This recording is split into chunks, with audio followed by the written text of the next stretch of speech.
Jabatan Direktur Samapta Polda Gorontalo diserahterimakan.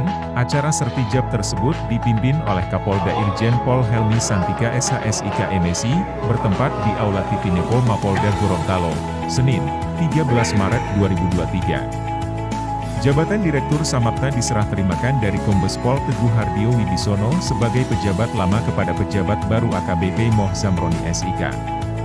Kombes Teguh Hardiyo Wibisono mendapat promosi jabatan sebagai Analis Kebijakan Madya bidang Korbrimob. Sedangkan AKBP Muhammad Zahroni alumni Akpol 1998 tersebut sebelumnya menjabat Kabagdal Pers Ro SDM Polda Kalimantan Selatan, kini menjadi pejabat baru di lingkungan Polda Gorontalo sebagai Direktur Samapta.